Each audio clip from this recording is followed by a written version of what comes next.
Hey everyone, Mr. A here. I hope everyone is doing spectacular today. In today's video, we're going to be talking about the interactive story game. In this game, we will be combining all the skills we have learned thus far so we can create our own interactive story game. I'm going to be showing you a couple programs that have been made already by other students just to showcase how we can utilize all our skills and put them into one program. In this program, this is a quick little program that I created just to showcase everything we've learned, like I said earlier, and just to make it even fun, just create a little simple story about it too. To start my program, I have it set up where when I press the green flag, everything starts. So let's go ahead and start my program.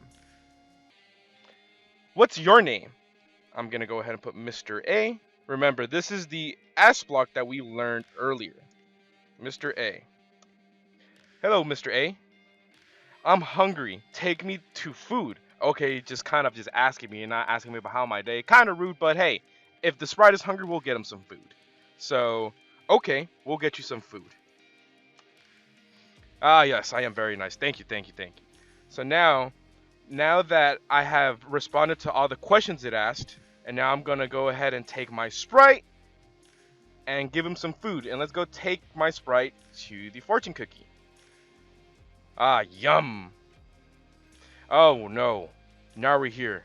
Take me back home. Okay. I guess we will be taking the sprite back home. Okay, and I'm assuming home is touching that blue button. So here's the code for that blue button. And here's the code for the fortune cookie. So let's go ahead and go on home. And goodbye. Simple program, nothing too much to it. It's pretty simple. So here I'm just combining everything I've learned so far. So for example, when my right arrow is pressed, I change X by 10. And if my left arrow is pressed, change X by minus 10, right? We also have the ask blocks that we learned earlier, where we can ask questions and we can program our game to do anything with the answer. So in this case, anytime I ask the question, I would have an answer and each answer have a different task to it, right?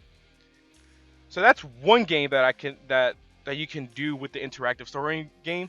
It doesn't have to be exactly this way. You have the ability to do whatever interactive story game you want. Any theme you'd like, any sprite you'd like, any backdrops you like. These are just examples of the interactive story game. So let me show you as one of my student examples just to show what they did for their interactive story game.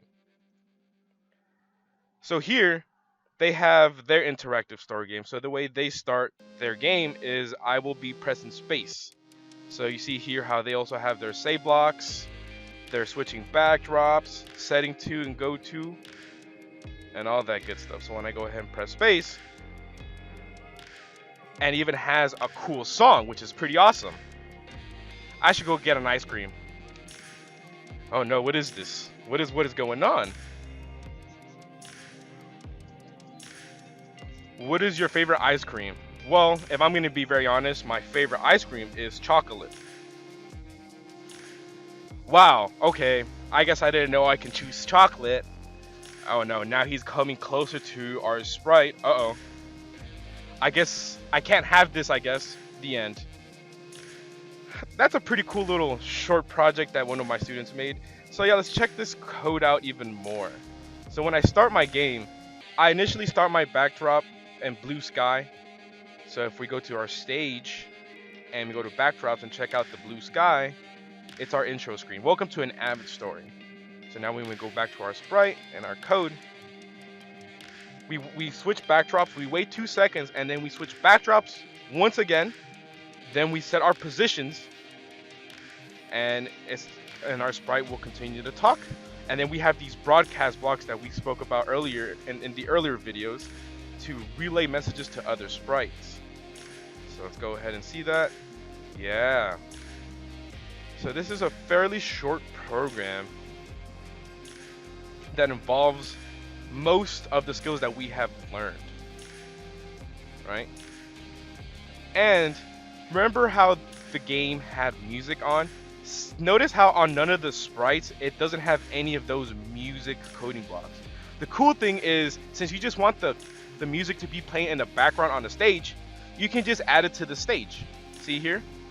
So here are all the sound blocks that he used when creating this program.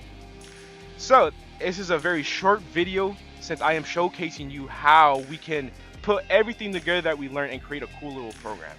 So as a challenge to all of y'all, I want you all to create your own interactive story game with an intro and an end screen, and using all the skills that we've used thus far. So moving, switching the backdrops, sounds, hiding, showing, and all that good stuff. This wraps up the video, and I will be seeing y'all in the next one.